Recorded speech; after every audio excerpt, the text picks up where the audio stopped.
Okay, well, hey, thanks everybody for joining us today. We're going to be discussing medical marijuana legislation in Ohio, which passed not too long ago.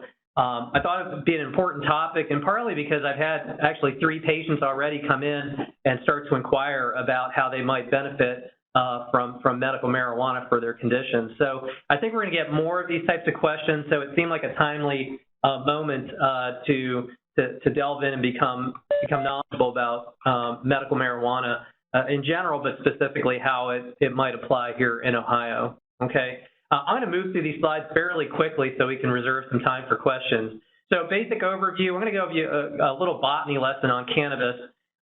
We'll go over some of the brief history in the United States as far as recreational and medicinal uses of marijuana. I'll briefly review some of the evidence behind the benefits of medical marijuana. Not that there's that much, but we'll review at least some of the systematic reviews that I looked at.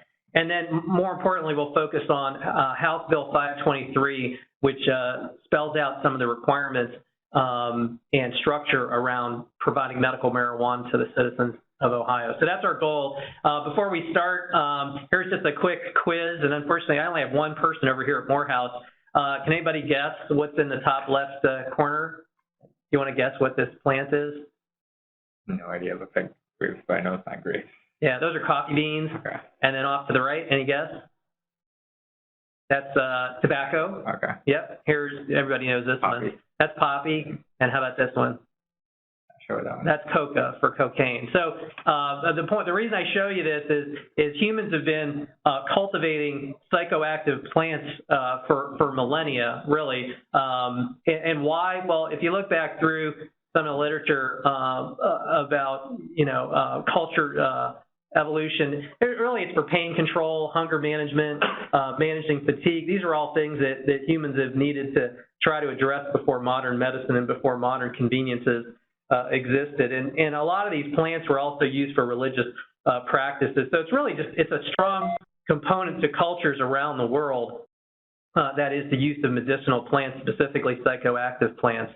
And in a result, we sort of have this really tightly wound relationship, a sort of a symbiosis in the sense that the psychoactive plants provide these chemicals for humans, and humans in turn cultivate and protect the plants.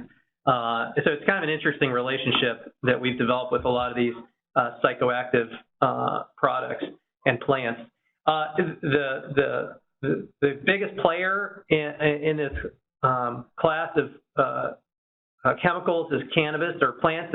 It really outstrips the use of all these other illicit agents. And you can see cannabis, as far as the best estimate, about 181 million people around the world use cannabis.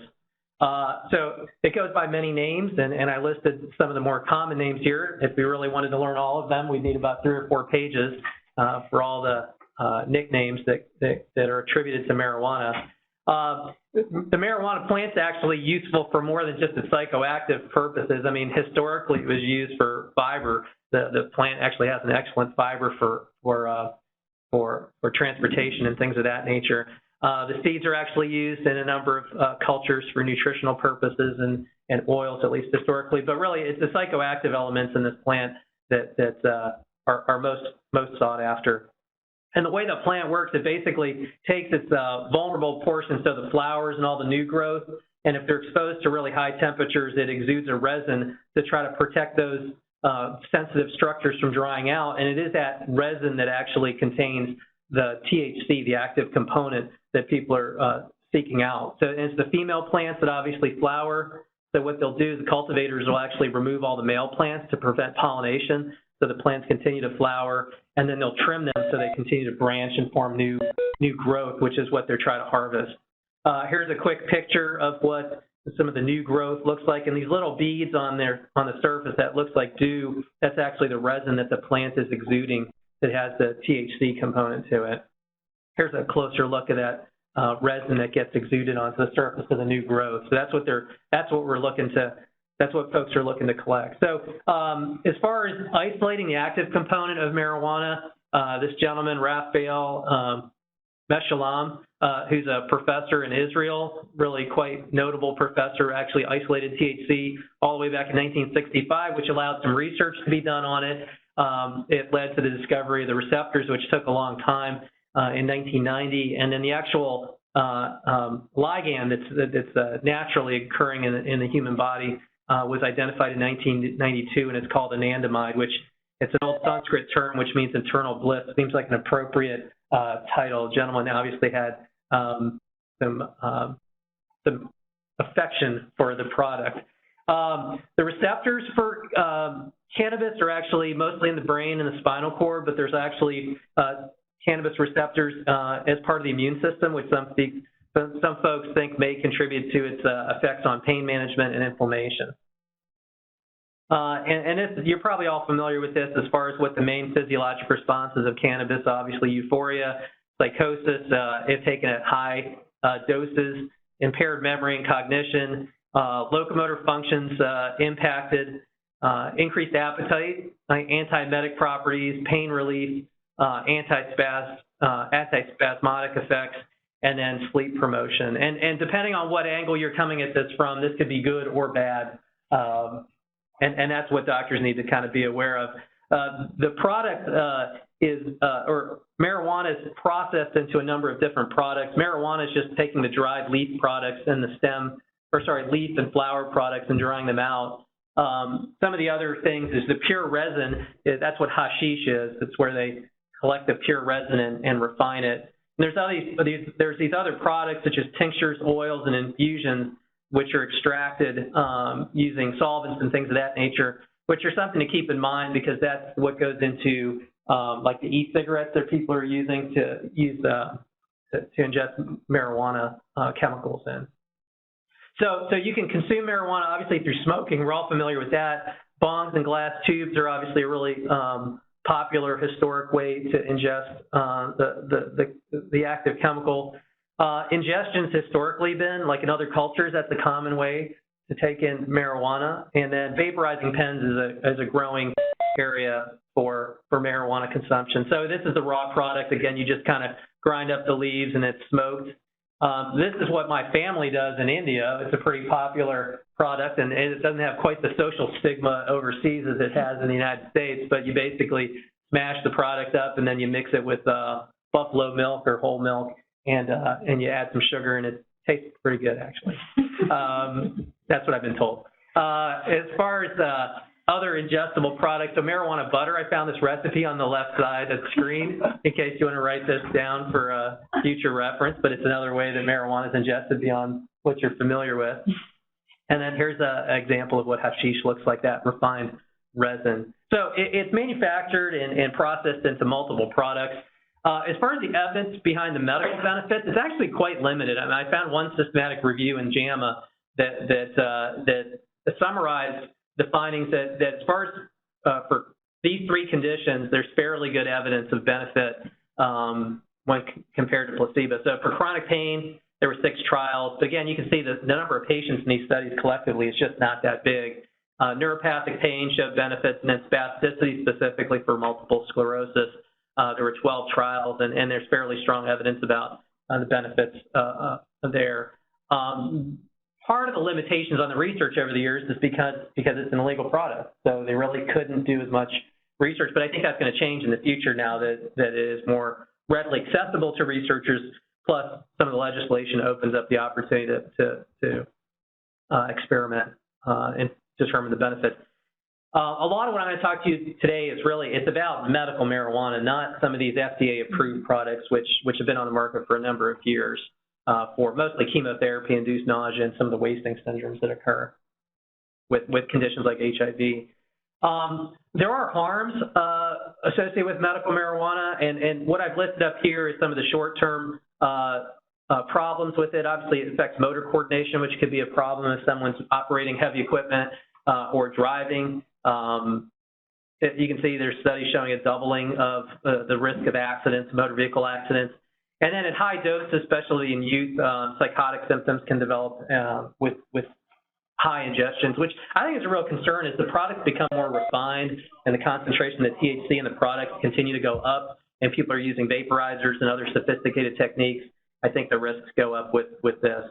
And then the long-term risks are listed there. Obviously, withdrawal symptoms respiratory tract infections and problems for folks that are smoking the product are a real concern. So it's not a benign product, despite what a lot of people will tell you. This is a publication from The Lancet, and I thought it was kind of nice. What it listed was harms to others in society versus harms to the actual user of the products, and it has all these different illicit products, and alcohol is at the very top as far as harm to others and harm to user. I underlined some of the other common ones. Tobacco, here's where cannabis falls, about in the middle, and then benzodiazepines are a little bit lower. But it kind of puts in perspective, you know, I think one of the questions we're going to have to ask as providers is what are the benefits, but also what are the harms, and have a realistic assessment of what those are. What has a harm rating of 100? That is maximum. Yeah, I don't know. I didn't find it. Curious. Yeah, you want to know, huh? Okay, this is another way to depict similar findings as far as kind of cannabis compared to other illicit products. So physical harm on the x-axis and then dependence on the y-axis. You know, it's fairly, patients do develop a fair degree of dependence, but look at where tobacco is and look at where alcohol is. And here's where cocaine and heroin are way up in the top right. So again, I'm just trying to draw some perspective as we try to weigh this in the coming years as far as the benefits and risks of medical marijuana. I'm going to give you a really brief history of U.S. use. So it's been used in the U.S. for years, again, mostly for its non-medicinal purposes and psychoactive purposes. It wasn't until Prohibition that it really started to pick up as far as its psychoactive effects, again, partly as a replacement of alcohol. There was a backlash and a big public campaign in the 1930s to demonize marijuana, and it led to two things. One is heavy taxation of the product, and eventually they banned it between the 1930s and 1940s. So that was kind of what our culture started to think of as for marijuana as a bad thing for society and for individuals. The 1960s were marked by a lot of increased use, but it was really more as a protest, as sort of an emblem of the time. It was really in the 1970s that there was a federal campaign between Mexico and the United States to eradicate marijuana growers, and so they were sprayed with pesticides and they were basically burned to try to control this. But really, what it does is it pushed it indoors, and it's really interesting. It's a really important thing to consider because as marijuana moved indoors to these hydroponic methods of growing it, what it did, it exposed a lot of people in the United States to the plant, meaning how to grow it, become familiar with it. A large growing population of people that really want to advocate for the legislation that we see being passed today.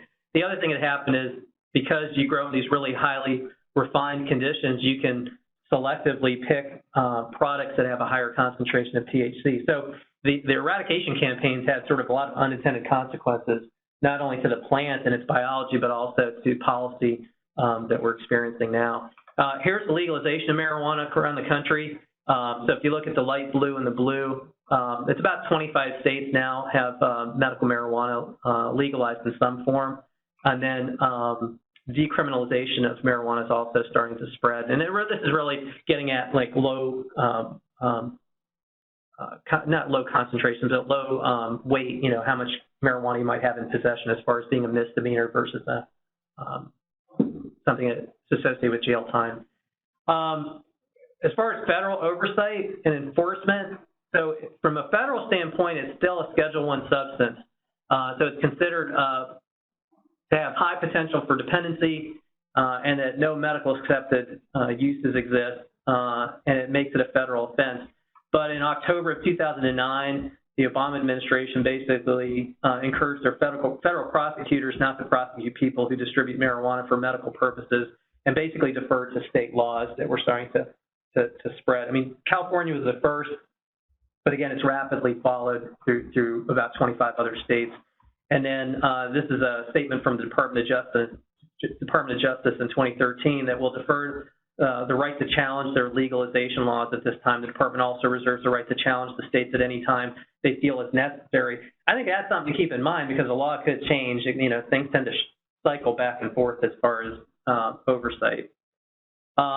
The other thing I just point out to you is why is this spreading so quickly? I think the revenue that's associated with medical marijuana is a big contributor to why it's being passed and spreading so quickly. So state sales tax does not normally apply to prescription medications, but since medical marijuana is not technically prescribed, it can be taxed. So there's also not only tax from that, but there's also licensing fees for growers and dispensaries, and that together creates a very powerful motivation for states to pass legalize medical marijuana and even other forms of marijuana beyond that purpose. This is just I somehow got access to Colorado's state tax returns, and I found that as of 2016, they had pulled in $97 million. That's February, so that's not even the end of the year. That's just $97 million, and that's from taxes, licensing, and fees. But obviously, Colorado is a big, they're kind of at the forefront of the market. So let's spend the rest of the time, we'll spend about 5 or 10 minutes on House Bill 523. So it's signed June 8th. It's effective in September, so just a month and a half from now, it takes effect. Now, there's a lot of rules and regulations that have to be interpreted and codified, so that they have about 2 years to implement all the elements of House Bill 523. It allows for the use and purchase of medical cannabis. It also establishes cultivation and processing in state, again, I think as a revenue source for the state. There's two parties responsible. The Commerce Department's basically in charge of certifying growers and distributors of marijuana, and it's the Board of Pharmacy for Ohio, which is in charge of regulating physicians and dispensaries. Okay, so real quickly, for the Commerce Department, they have about 1 year to develop their policies. They'll be the ones to license their growers in Ohio. They'll be licensing distributors. They'll create sort of an ORS database, except it's not for physicians and patients, it's for growers and distributors. And they're also supposed to come up with labeling and packaging requirements, and specifically it details there have to be patient safety, or specifically child safety issues addressed, such as the appeal and the attractiveness to young children, which I think has been a problem in other states. Candies and gummy bears and things like that have THC in them.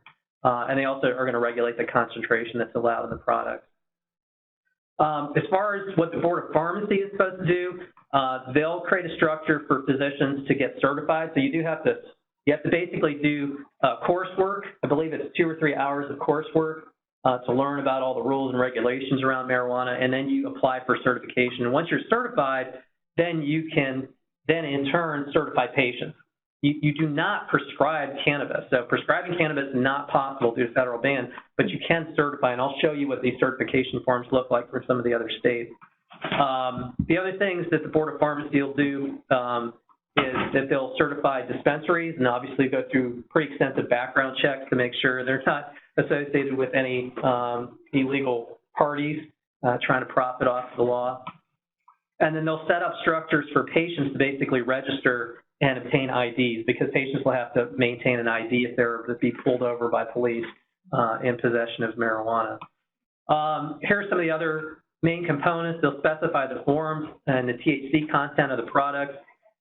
Plant materials may not exceed 35%, but the final products may be up to 70%. Smoking is prohibited, and that's true across the country, but there's some states that allow smoking of the marijuana in the form of medical marijuana.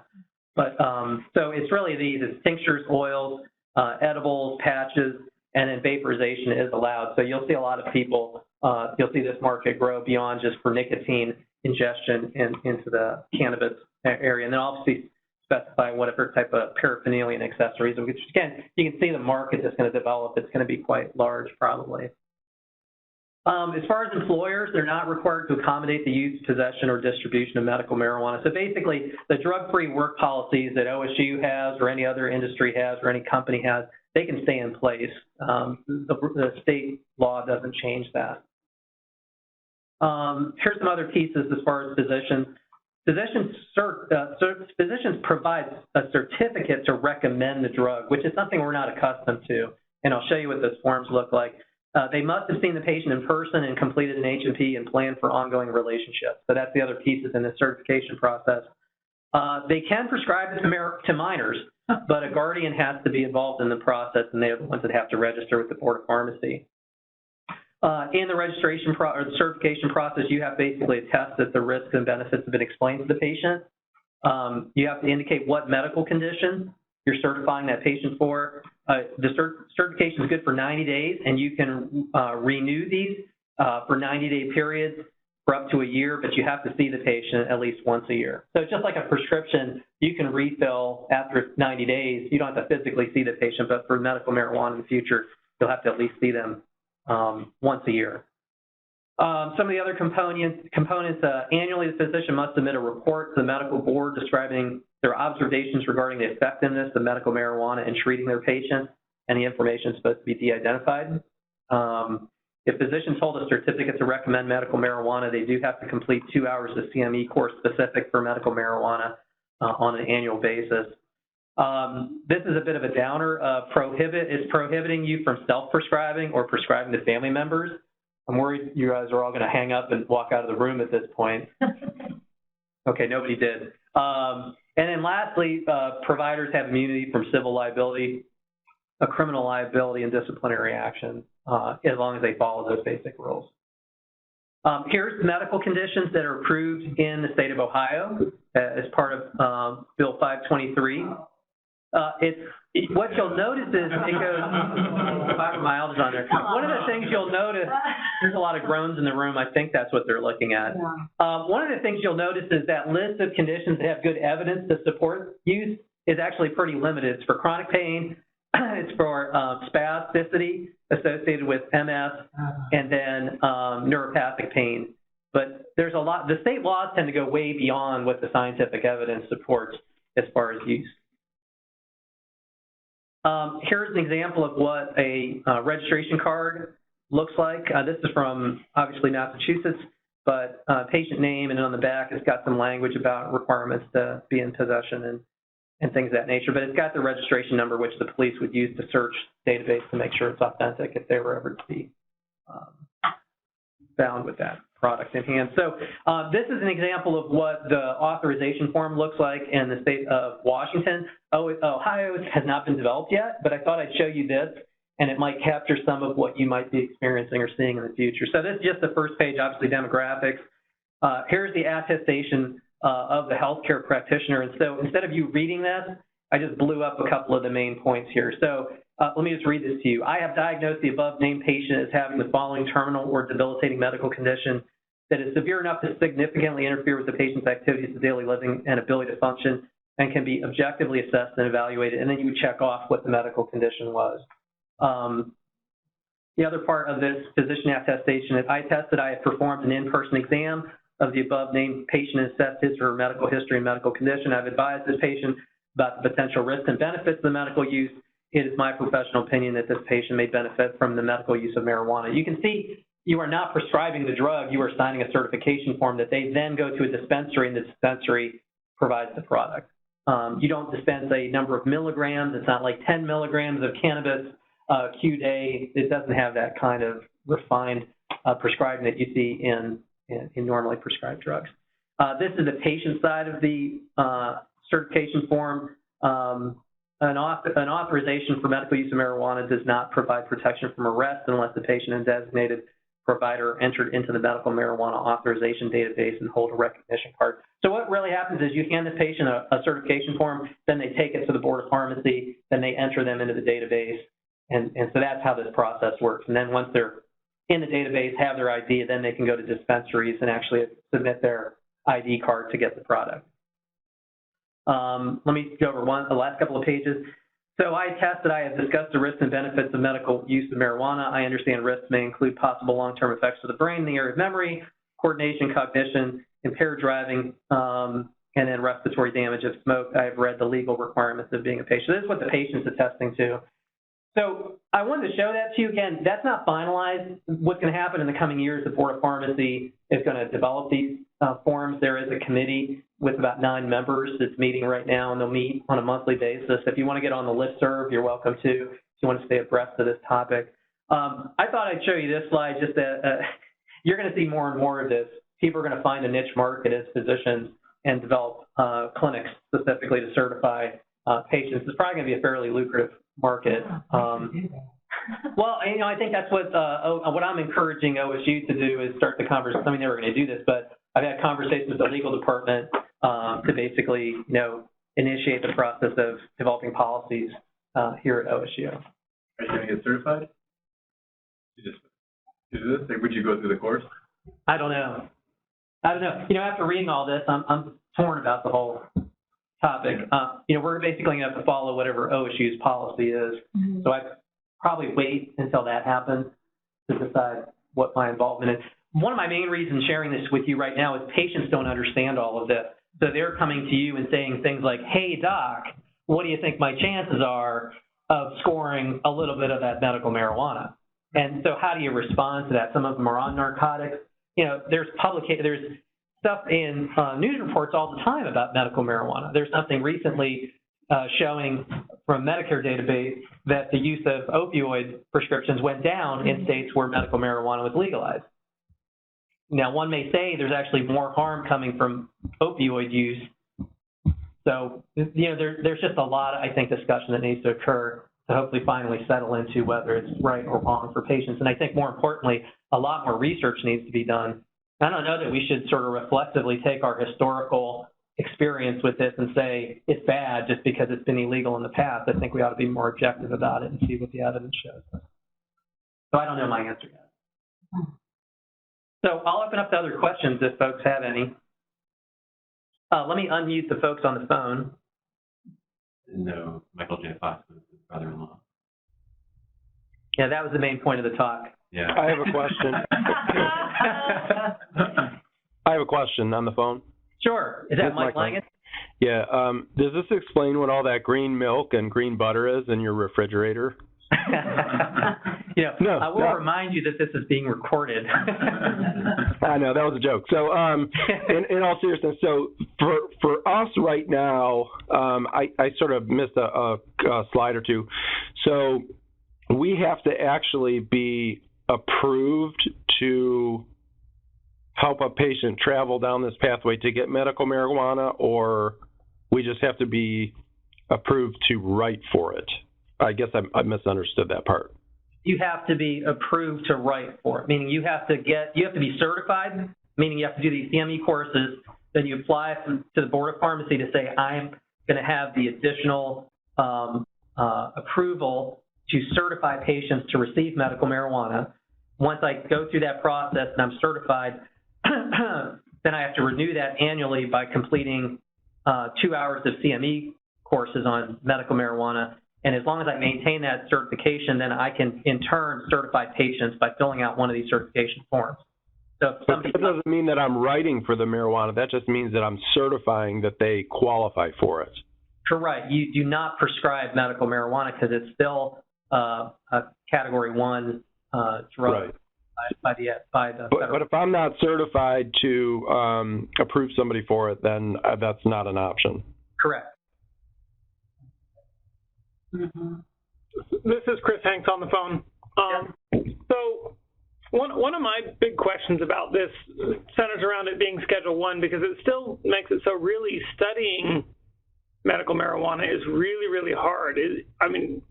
But even with this law, I don't see much ability. It's hard. It doesn't look like there's going to be any way to really standardize and study and really find out what works and what doesn't. Am I interpreting that right? I had the legal department give me interpretation of the law. One of the things they shared with me was some of the allowances for research, and I can't tell you exactly what the details of it right now, but I read it to say that there would be more protections as far as well, first of all, I think the product's going to be more available to researchers, but it led me down the path of thinking that there's going to be more research being done without the worry about the federal legislation, the federal position on this. But I can't quote you the specifics of it. Yeah. I think it becomes so much more important because, again, with thousands of patients around the country starting to use medical marijuana, I think knowing the true benefits is incredibly important. Hey, Neeraj. Yeah. This also probably has some implications on our controlled substance agreements. So if somebody has marijuana in their tox screen currently with our controlled substance agreements, it's a violation of the agreement. And that's probably going to need to be looked at, again, I would imagine, and revised in some way, that if someone is approved to get marijuana, and whether it's through us or through somebody else, that would be an exception to the rule. Am I to understand that correctly? Is that correct? Yeah, I think you bring up a really good point. So when I talked to the legal department, I brought that issue up too. So it's Eric Force sits on the Ambulatory Quality Committee. He's the chair for that committee. I think we have 2 or 3 of our own faculty on that committee. So I did prompt them to start that conversation as early as possible because our pain contracts are now Ohio State Wexner Medical Center pain contracts. They're not just for our division. So I asked them to start the process of making those changes soon, because again, once the law is enacted in September, I would think a fairly rapid pace, within 6 months, you'll start to see the final pieces in place. And even though there may not be growers and distributors here in Ohio, people may be able to go to other states with a certification and obtain it. Yeah, so the certification process may move more rapidly than the licensing and distributing process, because that means, building the agricultural base to grow the product. How about if they get prescribed medical marijuana? Are we supposed to actually also give them something like Percocet or another narcotic, or is that going to be kind of, prescribing 2 different medications and we shouldn't? Could you say your question again? So if we do certify them for medical marijuana, this is Karina, by the way, are we okay to also use a narcotic with that or not? And there's nothing in the legislation that says you can't prescribe any other substance, whether it's an opioid or not. So the law doesn't address that issue. I think us as health professionals have to kind of decide what the parameters of that are. I think it gets back to what Mike was saying. We do have to make a pretty deliberate decision about how medical marijuana use, and when we're speaking specifically about medical marijuana use, not just recreational use of marijuana. I think the question is, if someone's certified and gets it through a legal mechanism, we still reserve the right to make medical determinations. The law doesn't state that you can't deny somebody an opioid just because they're getting medical marijuana. It's still a physician's, I think, clearly in their domain to make a decision what's safe for the patient. That's the way I interpret things. Do anybody else have any different thoughts on that? In some way, the form is actually not as big of a deal, because let's say they were getting opiates in another state, that would be a violation of the contract too. Or if they got marijuana from someone else without telling you, even if it's legal, even if it was opiates, it would be a violation. So Either way, they'd have to tell you first. And I guess now it would be okay if they went through all the appropriate hoops to make it happen state legally. Right. I think that's a good way to look at it. I think the other thing to take into account is if you say, well, what the heck, I'll get on board here and get certified as prescribed stuff, and then you try a year later, you don't want to do that anymore, then your patients are all on medical marijuana, and you have to stop it. Right. How does the certification work? Like once a year you certify that they... You have to renew the certification on an annual basis based on the law. Yeah, and Dr. Curran's comment, just for the folks who are on the phone, was stating, if you were to get certified and then actually certify your patients, and then after a year say that you don't want to do that anymore, then you've already established a population of patients, and then the question ends up being who recertifies them. Yeah. Chances are there'll be other clinics in the city. They are going to have other opportunities in the city to do that. Like the Fifth Vital Sign Initiative. Right. Hey, Neeraj, I have another question. Are you still talking about that? Yep, go ahead. So I guess the only concern that I have is, so there's a difference between use and abuse. And so if somebody's certified for medical marijuana use, is there anything that you read that is some way to sort of track their use of that? So, for example, like if you did drug screening, so metabolically what you detect in a drug tox, is that the exact same as other forms of marijuana, or are you able to differentiate that? So if someone's certified to use marijuana, they could just use marijuana they could overuse it more than what's prescribed. Is there a way to discriminate that? Right. So to differentiate that? Well, that's one of the things the Board of Pharmacy is going to, and the Commerce Department are going to have to work on. They have to specify, as far as the dispensaries, how much a patient can have, and they have to have very specific records about how many grams of whatever product they dispense. So there'll be a limit on how much patients can get on a 90-day time period. So my guess would be it'd be fairly low, it'd be limited. So that would be one control of the issue. As far as tox screens, the thing about medical marijuana is these aren't purified products. So, the FDA-approved drugs I was referring to, that's pure THC, right? But the products we're talking about are a mix. I mean, they may have 200 different types of cannabinoids in the product along with the THC, right? I mean, these are not refined products. These are basically taking a wild product and basically, putting some kind of solvent material in it and basically extracting every alkaloid, in there. So it's a blend of products. Now, I think over time, these plants are being engineered for specific medicinal purposes, meaning they'll try to increase and select for certain cannabinoids that might help with spasticity or antiemetic effect versus pain control, or something that'll decrease the psychoactive parts but have more of the medicinal properties. So I think you'll see that over time, but as it stands right now, I'm not aware of any way to differentiate the specific subcomponents of medical marijuana. Does that make sense? Yeah. Yeah. So we'll find out what the actual limits are as far as how much patients can get from the dispensaries. Mm. We're about 5 minutes to the top of the hour, so I'm going to stop at this point. If you guys have any other questions, you can consider me your expert in medical marijuana for the next month before my knowledge expires, because the area is moving rapidly. And hopefully I've inspired you to to learn more about the topic. Take care.